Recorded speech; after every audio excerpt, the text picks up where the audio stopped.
Olá, queridos, a paz do Senhor. Este é o seu ADEC TV e você hoje está no quadro Lições Bíblicas. Estudaremos hoje a lição de número 6, que tem como tema a Bíblia como um guia para a vida. O texto áureo está no Salmo 119, versículo 105, e está escrito assim: Lâmpada para os meus pés é a tua palavra e luz para o meu caminho. Verdade prática, a Bíblia é um guia seguro para a nossa caminhada cristã. Alicerçados nos ensinos da palavra de Deus, somos instigados a viver com sabedoria e prudência. A leitura bíblica em classe está no livro dos Salmos, 119, versículos 97 a 105, ou versos, como você queira assim chamá-los. É uma leitura muito boa. Estamos diante de uma lição poderosa, de um trimestre sensacional. Comigo mais uma vez, professor Joás, estamos falando da supremacia das Escrituras. Já estudamos 5 lições, professor. Eu vou só dar uma recapitulada: a autoridade da Bíblia, que foi a lição 1. Segunda lição, a inspiração divina da Bíblia. A inerrância da Bíblia, a estrutura da Bíblia, como ler as Escrituras. E hoje nós vamos falar a Bíblia como um guia para a vida.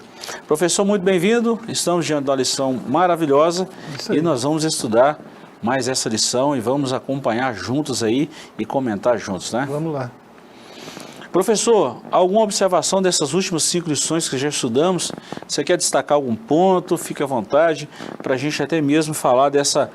Por que a Bíblia é o nosso guia de regra, de fé e conduta, né? O tema da nossa lição, um guia para toda a vida. É porque a gente entende que a Bíblia é a palavra de Deus, né? E qualquer pessoa que entende isso, né, sabe que Deus sendo infalível, né, o que Ele fala também é infalível, né? Deus sendo um Deus que não comete erros, né, o que Ele fala também está livre de erros.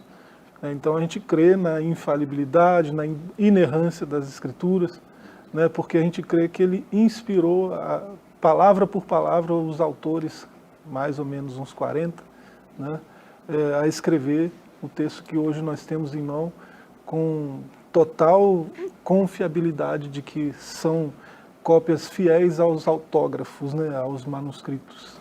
Muito bom. Professor, e essa lição nós temos alguns objetivos. O primeiro deles é enfatizar que o crente deve alicerçar sua vida na Bíblia. Eu sempre falo isso, professor. Eu particularmente gosto de ler as Escrituras pela manhã. A mente está bem fresquinha e eu estou tentando adotar um critério comigo, porque eu estou falando tentando, porque é muito difícil. Por exemplo, a tendência nossa hoje com toda a tecnologia, eu não estou falando de ninguém, eu estou falando de mim. É a gente acordar pela manhã, logo já pegar o telefone, atualizar as notícias, quando nós deveríamos primeiro pegar a palavra de Deus e ler. A mente ainda está fresca, não recebeu nenhuma notícia ruim, nada bombástico. Então nós estamos com a mente aí depois de uma noite de descanso. Então eu estou tentando fazer isso, a Bíblia, assim, ter a notícia de primeira mão da palavra de Deus. E ainda dois objetivos, esclarecer que Deus é a fonte da verdadeira sabedoria e mostrar que o salvo em Cristo deve viver com sabedoria e prudência. Elementos que nós adquirimos através da palavra de Deus. Sim. Ela tem a prática que, se nós obedecermos, seguirmos, né, nós seremos plenamente felizes, né? Então a Bíblia, ela é nosso guia e é um guia infalível, né, como a gente tem ressaltado aí. E assim, obedecer a Bíblia, obedecer a palavra de Deus é a chave, né? Se é um guia, né, alguém que tem uma informação melhor do que as informações que eu tenho, é alguém que tem um conhecimento maior do que o conhecimento que eu tenho. O guia é uma figura assim, né? E chamar as Escrituras de guia, né, é uma analogia bastante interessante, né? Então, quem quiser chegar, né, no destino proposto pelo guia, deve obedecer o guia, né? Então, a obediência é a palavra-chave aí. Muito bom. E saber que quando a gente está numa trilha ou qualquer coisa assim, quem gosta muito de ir a Ouro Preto ou enfrentar algumas aventuras aí, quando tem um guia, podemos confiar que o guia sabe direitinho o caminho, né? Como nós estamos falando da palavra de Deus, dispensa comentário, dispensa qualquer especulação sobre isso, né? Um bom guia sabe dos percalços do caminho, então ele se antecipa, né, e ele dá a solução antes, né? Então nós cremos que a Bíblia é esse bom guia, né, que nos conduz ao caminho proposto, né, que é as mansões celestiais, né? Quem quiser chegar lá precisa acompanhar o guia. Muito bom. E o livro dos Salmos, professor, a gente sempre fala nisso. Eu sei que você gosta muito do livro dos Salmos também. Eu amo o livro dos Salmos, é um livro poético e profético ao mesmo tempo. É a palavra de Deus. E esse texto da nossa leitura bíblica em classe, Salmo 119, bom se todos pudessem ler os 176 versículos desse Salmo. E bom, como disse um teólogo bem da nossa... no tempos não tão distantes, ele falou que lamentava muito de não citar todo o livro de Salmo, de não saber todo o Salmo de cor. Eu achei muito importante quando eu li isso num livro recente agora. Bom, professor, nós vamos lá na nossa introdução e comentário aí da lição. Introdução: a Bíblia, quando obedecida, torna-se um verdadeiro guia para o viver cristão. Cristo nos adverte ao exame das Escrituras, porque nelas são reveladas as palavras de vida eterna.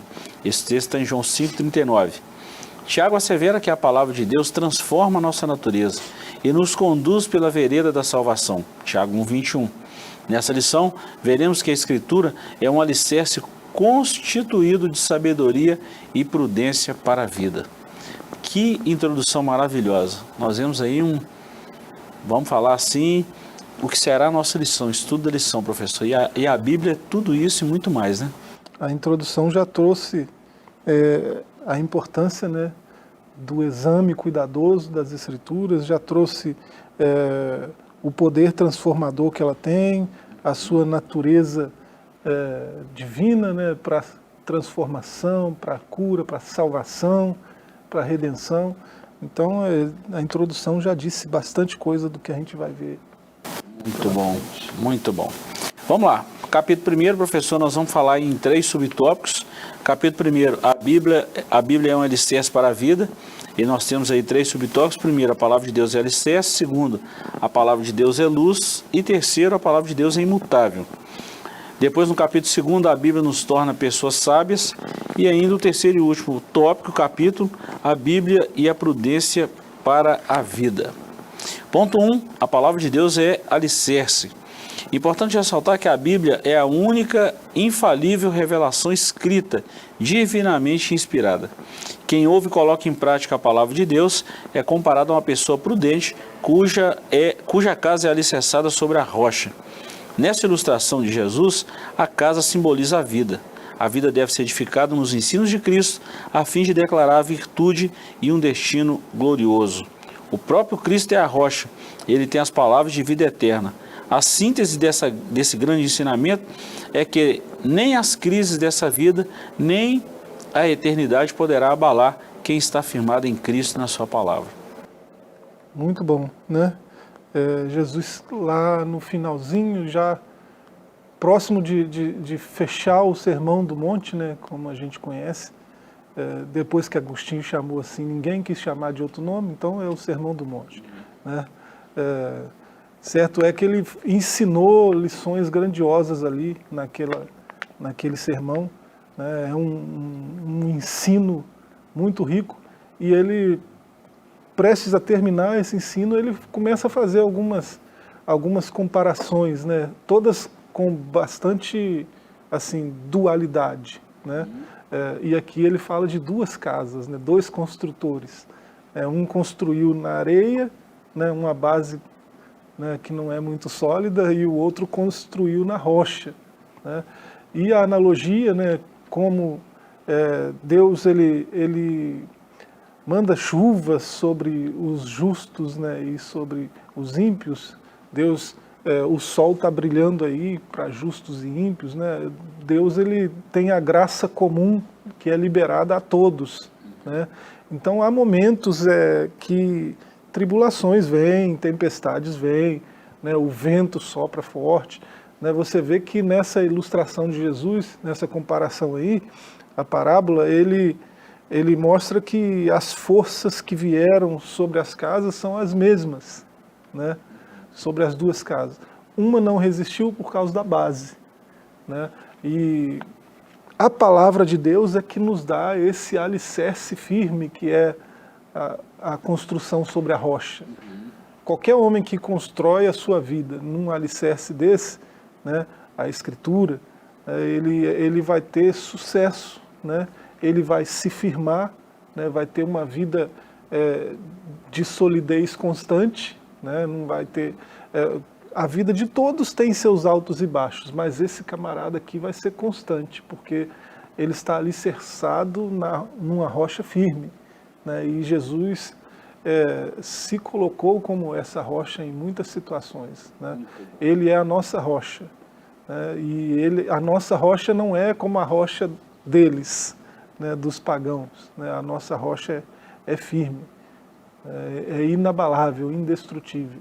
Eu gosto dessas parábolas, professor. Jesus fala aqui, nesse texto de Mateus, aqui que a gente citou aqui, que você também citou, é exatamente essas parábolas de Jesus. Está em Mateus 7, né? Ainda no Sermão do Monte, esse compêndio de Mateus 5, 6 e 7, e todos esses 3 capítulos. Eu acho muito interessante como que Jesus trazia a multidão para perto, os discípulos, e dava ensinamento com coisas simples, com coisa do dia a dia, e Jesus extraía cada lição, e até hoje a palavra de Deus é viva, mas como que ele conseguia falar numa linguagem tão simples e clara ao mesmo tempo, em alguns pontos complexos, mas não fica sem interpretação, né? A gente sabe disso, mas como que a Bíblia é viva, né? 2 vidas, um alicerce, né? Estou falando um alicerce verdadeiro, e você já falou da graça comum, que tempestade e chuva vem para todo mundo, mas o diferencial é onde construímos a nossa casa. Aquele que leva a sua vida, né, alicerçando sua vida em bases não muito confiáveis, né, filosofias humanas, né, sabedoria humana, ideologias humanas. Qualquer ideologia tem poder alienante muito grande, né? Então não são bases confiáveis, né? E esse sujeito, quando vier as provações, não vai resistir, né? Quando olhar para a sua vida, vai estar tudo despedaçado, né, pelo chão. Então é uma parábola sobre a vida humana, né? Jesus está contando. A diferença está, ao lidar com as situações que vêm, se manter firme, né? A diferença está no alicerce, né? E quem alicerça sua vida na Escritura, né, tem de Jesus a garantia dessa firmeza, né? Muito bom. Não vai cair por qualquer vento que vier. E quando a gente fala de uma construção, professor, fechando esse capítulo primeiro aqui, esse ponto 1 aqui, é que toda construção ela tem uma base. Além de ser onde está construindo, tem que ter uma base. E o que nós vamos construir, não é? Que base que é, né? E quando a gente vai construir, por exemplo, você vai construir um prédio, você quer construir um prédio de 10 andares, você tem que criar uma base muito sólida, né? A profundidade. Assim deve ser a nossa vida na palavra de Deus. Quanto mais nós nos imergimos na Bíblia, e a Bíblia entra em nós, e a Bíblia tem esse poder de limpeza, de alicerçar a nossa fé, mais próximo de Deus nós vamos ficar.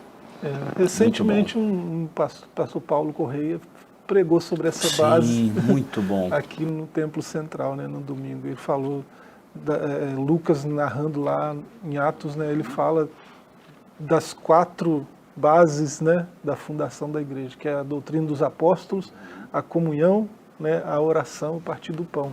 Muito bom. Então são bases sólidas, porque essas bases estão em Cristo.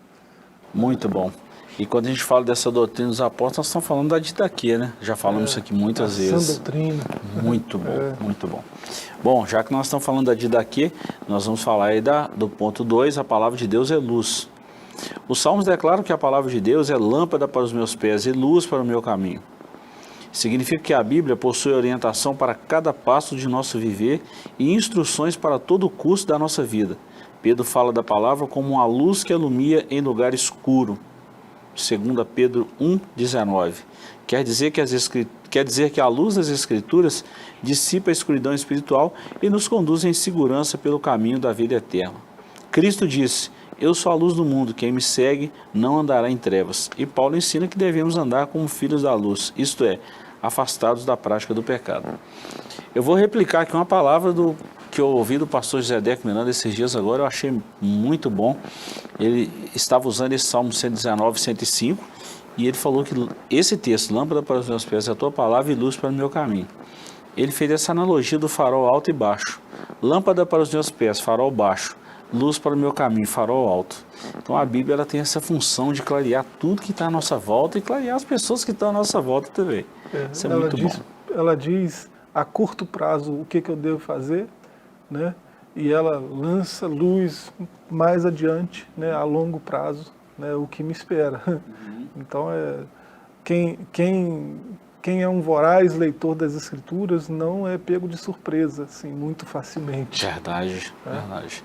E hoje, um mundo cheio de heresia, nada melhor que a palavra de Deus, hein, professor?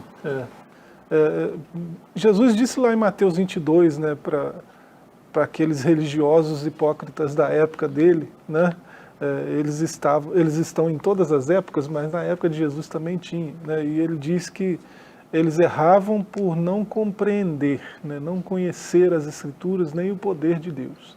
Né. Ele estava falando para a gente que era capaz de citar o Bereshit de cor, né,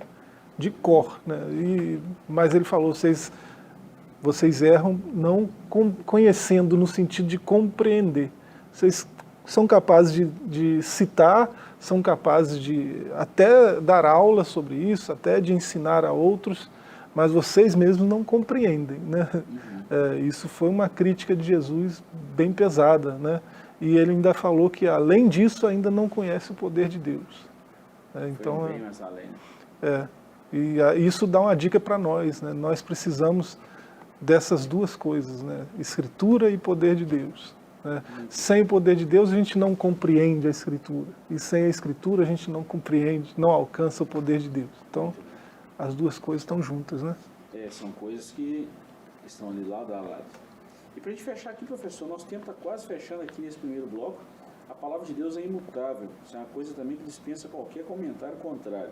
Tendo a inspiração divina como pressuposto, ratificamos novamente que a palavra de Deus é a nossa autoridade final de fé e prática. A Bíblia difere de outros livros porque seus ensinos são fidedignos e confiáveis, não erram nem falham. Desse modo, o texto bíblico permanece inalterado. Por conseguinte, os princípios bíblicos têm aplicação hoje, assim como tiveram antigamente. Os padrões de ética, da moral cristã não sofrem mudanças. Portanto, os valores cristãos são permanentes. A gente sempre ouve, professor, a gente está sempre aí dando aulas no nosso curso de teologia, está sempre ministrando, está sempre falando, e de vez em quando alguém pergunta, mas a Bíblia foi escrita nesse aspecto aqui, lá para um povo do passado, isso agora é diferente. A gente entende muito bem que a Bíblia foi escrita para um povo específico, né? Estou dizendo assim, quando foi escrito, para quem foi escrito, o objetivo, mas a gente pode fazer a aplicação da Bíblia de exemplos, de praticidade. A Bíblia, a palavra de Deus é imutável, ela não muda, não sofreu nenhuma variação desde quando foi escrita até hoje. A gente, em todas as lições, a gente vem citando uma passagem uma fala de Jesus com muita constância, né? Ele diz que pode passar os céus e a terra, mas nem um pequeno sinal do texto vai cair. Né? Ele está falando da Bíblia toda que ele tinha na época, né? O Antigo Testamento como a gente conhece hoje. Então, os céus não passaram ainda, né? Nem a terra. Então, não tem nada ali que não sirva de padrão para nós. Não tem nada ali que não seja aplicável aos nossos dias, à nossa vida. Né? Então, por isso é importante a gente ver, a gente vive um momento de muita pregação, né? Mas pouca aplicação. A gente tem muitos pregadores, né, que pregam, mas é difícil aplicar o que está sendo pregado às nossas vidas mesmo, né, à vida comum, cotidiana. Antigamente isso era um pouco diferente, né? Mas antigamente também, né, se falava de tantas coisas e não se falava de doutrina, por exemplo. Né? Se falava tanto de costume e não se falava nada de doutrina. né? E hoje não se fala nem de uma coisa nem de outra. Né? Então a gente sofre hoje essa defasagem, né? Mas não tem nada na Escritura que a gente não possa extrair dali, né, um padrão de conduta, né, algo para aplicar no momento que eu estou vivendo. Né? A Escritura tem isso, né, tem essa característica. E nós podemos até falar isso sem sombra de dúvida, que a palavra de Deus continua sendo a mesma palavra de Deus. Pois é. Hebreus 13:8, Jesus falou isso. Jesus não. O escritor aos Hebreus citou. De Jesus Cristo é mesmo ontem, hoje e eternamente. Então, ele é imutável, a palavra é imutável, Deus é imutável, e não tem como, isso é sem sombra de dúvida sobre isso aí. Não é? Você já percebeu que a nossa lição está maravilhosa? Nós vamos para um pequeno intervalo e voltamos já já com o segundo bloco do comentário dessa lição. Voltamos já já.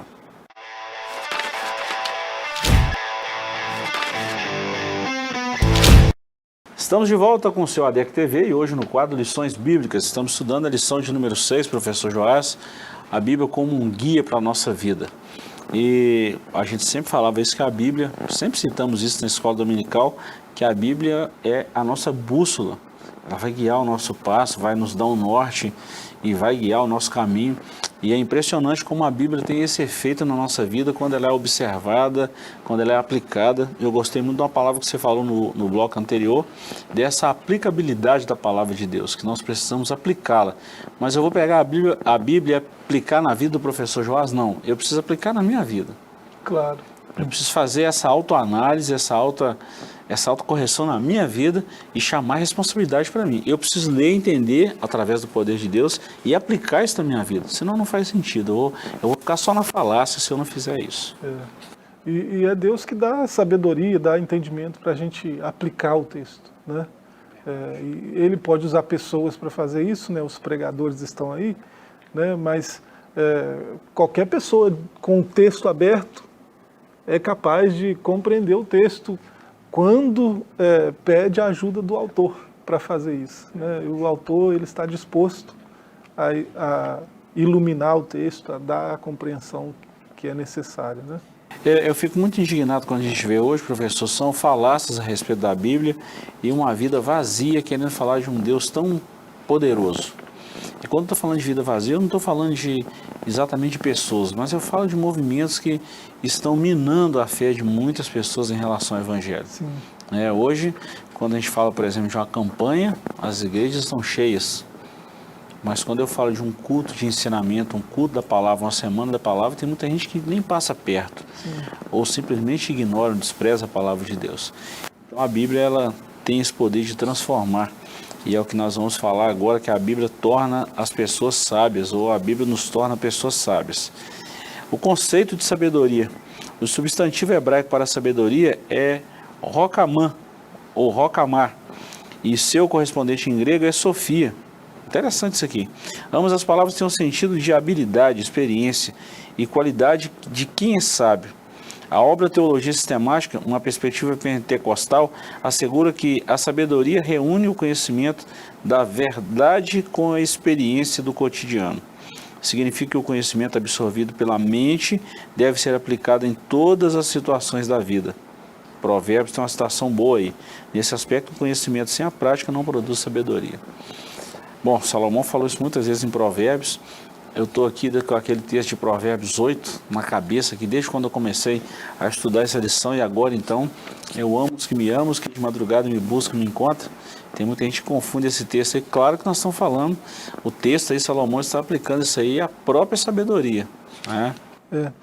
Essa relação, né, entre conhecimento, a prática e a sabedoria, né, é uma relação muito assim, muito bacana, né, e às vezes nos escapa, né, essa relação, né? O que é a sabedoria? A sabedoria, o termo aí, hormá, né, na cultura judaica tem outros termos antes desse, né? Você tem o da'at, que é o conhecimento. O que é o conhecimento? Eu abro o texto, né, e leio. Eu tomei conhecimento do que foi escrito, né? Esse é o primeiro estágio. Assim que eu tomei conhecimento e eu fui capaz de aplicar esse conhecimento à minha vida, né? Aí eu vou para a prática. Aí a prática já é o biná, né? Conhecimento, né? A prática do conhecimento. Você teve o conhecimento, agora você tem o entendimento, né? Biná. Aí você está prestes a alcançar o outro nível, que é o Horma, né? A sabedoria. A sabedoria é saber agir e saber reagir, né, de forma correta. Você está diante da situação, você precisa agir depressa, né? Você sabe o que fazer porque você já teve a instrução, você já tem o conhecimento, você já teve a prática em outros momentos, né? Aí você age de forma sábia. E é o Espírito que produz isso, é o mesmo Deus que inspirou a Escritura, que produz isso tudo, né? Só para lembrar. Você está falando, eu estou pensando aqui um monte de coisa, a mente da gente é fantástica, a gente vai... E como que a palavra de Deus vai fazendo isso com a gente? Você está falando, e eu estou lembrando de uma coisa que vem lá da faculdade, né? Você tem o conhecimento teórico, a prática e a execução. Vou dar um exemplo claro disso aqui que vai juntar com o que você falou e agora, só para quem tem em casa entender isso melhor. Você quer tirar uma carteira, primeiro você vai para a autoescola, tem a aula teórica. Você vai para a rua, você tem uma prática. Tirou a carteira, você vai dirigir o dia a dia, você tem a execução. Com a palavra de Deus é da mesma forma. A partir do momento que eu abro e leio, eu tenho conhecimento. Até então eu tinha uma informação que é a palavra de Deus. Agora eu tenho conhecimento. Quando eu começo a praticar... Precisa entender esse conhecimento. Ó, que legal. Para praticar na sua vida, né? Pronto. Aí você vai chegar ao nível de uma pessoa sábia. O Espírito Santo, a própria palavra, vai trabalhando em nós. Por aí, né? É isso aí. Muito legal. E nos tempos que a gente vive, né, de tanta informação, né, conhecimento tem bastante, né? Falta mais entendimento, né, para praticar esse conhecimento. Na verdade, nós estamos vomitando informação, professor. Hoje, qualquer um que quiser dar um Google... Dá um Google, tem tudo na hora. Tem tudo, mas será que aquela informação que está ali é precisa? É de fonte confiável? Né? Agora, nós não temos dúvida em responder essa mesma pergunta em relação à Bíblia.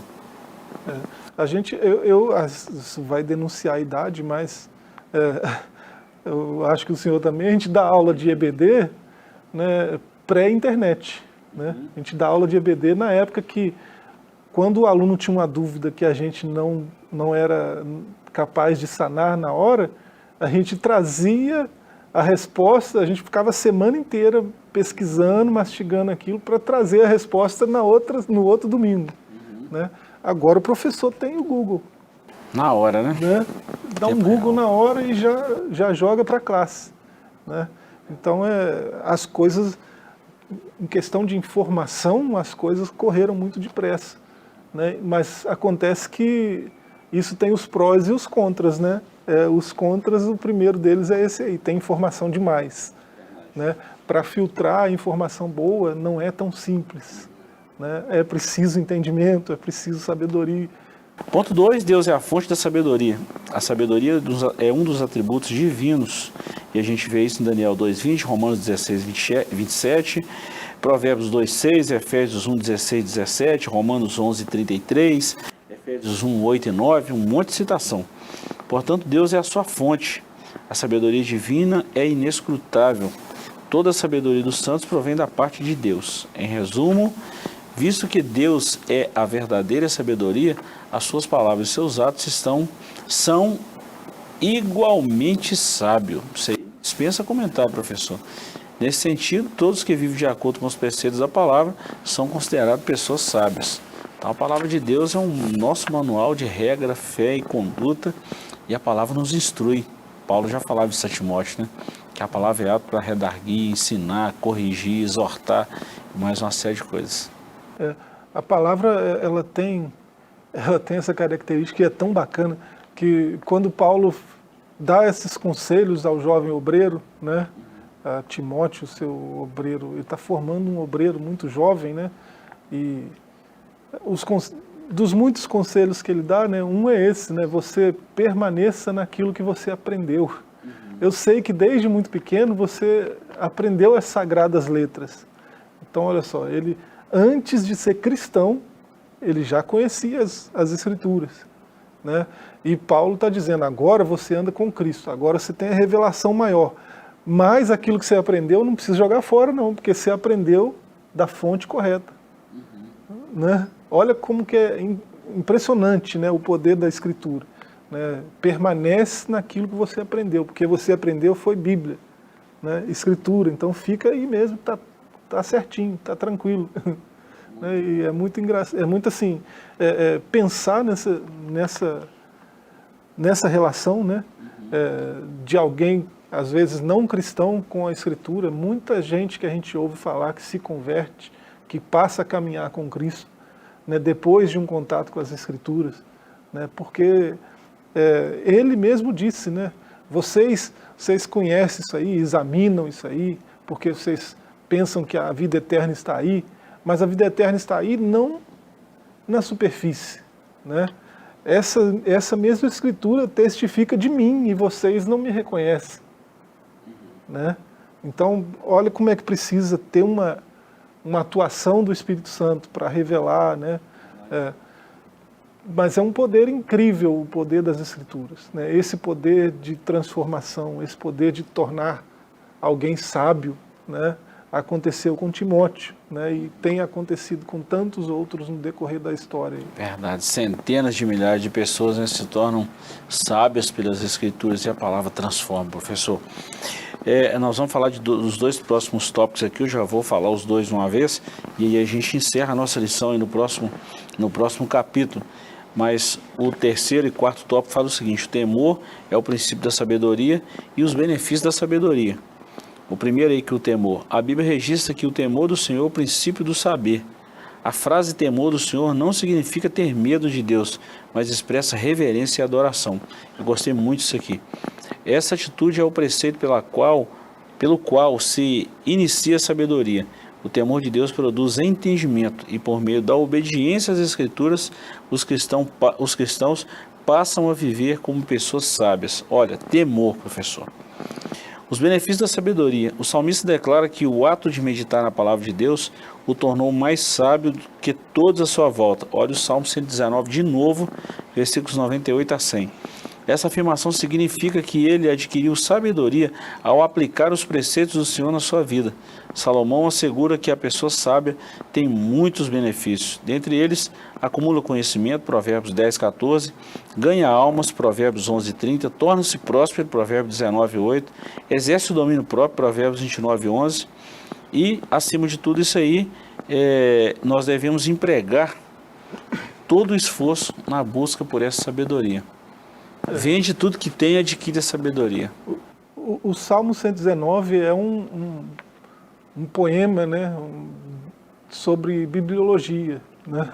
É um poema sobre o poder das Escrituras e o efeito das Escrituras, né? E o salmista, ele fala, nesses versos aí citados, né, ele fala que é mais sábio do que os seus inimigos. Isso é uma vantagem tanto, né? A sabedoria tem suas vantagens, né? Quais os benefícios da sabedoria? O sujeito mais sábio que seus inimigos, né, ele ganha muito com isso. Ele diz que ele é mais sábio do que os seus mestres, seus professores, né? Tem gente ensinando esse cara e esse cara sabe mais, tem mais sabedoria do que essa gente, né? Tem um doutor falando com alguém que nem é graduando ainda, né? Mas esse é mais sábio do que aquele. Então isso é impressionante, né? Há o poder das Escrituras de tornar sábio. E ele diz que é mais sábio do que os anciãos, né? Alguém de 60, 80 anos, quanto conhecimento da vida, né? Conhecimento prático, né? Tem muita coisa para ensinar, mas esse camarada tem mais sabedoria do que eles, é mais entendido do que eles, porque tem amor pela palavra, né? Tem amor pela Escritura.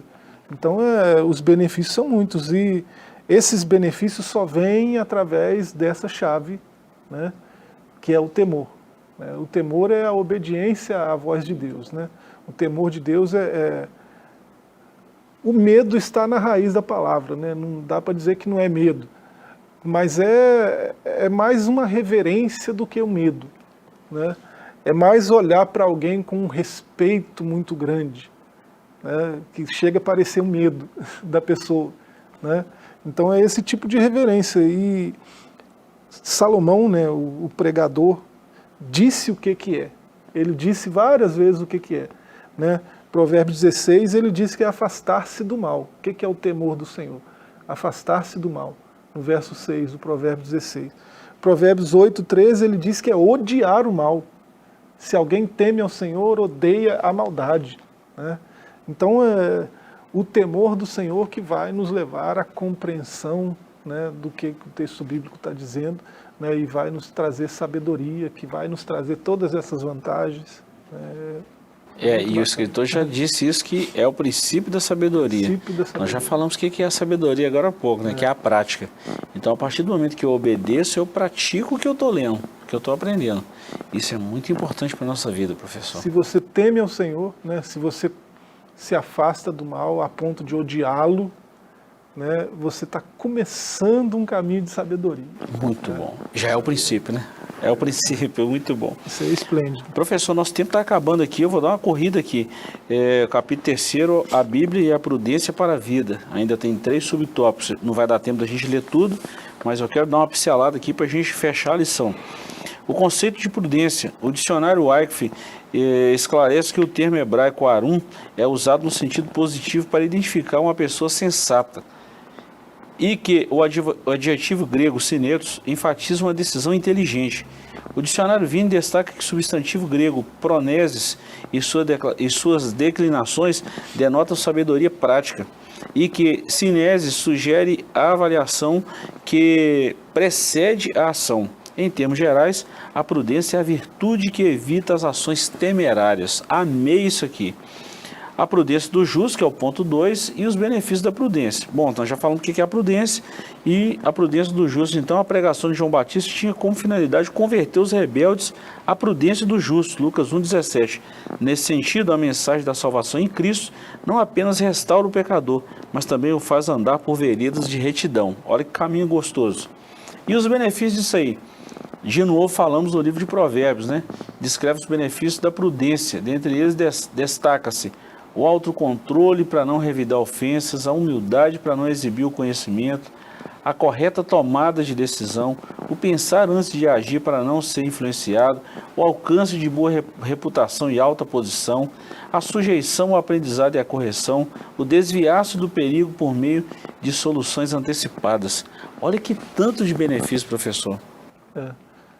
O mesmo Provérbio 16, né, ele diz no verso 6 que o temor do Senhor é se afastar do mal, e no verso 21 ele diz que o sábio de coração é chamado prudente. Olha que legal. Né?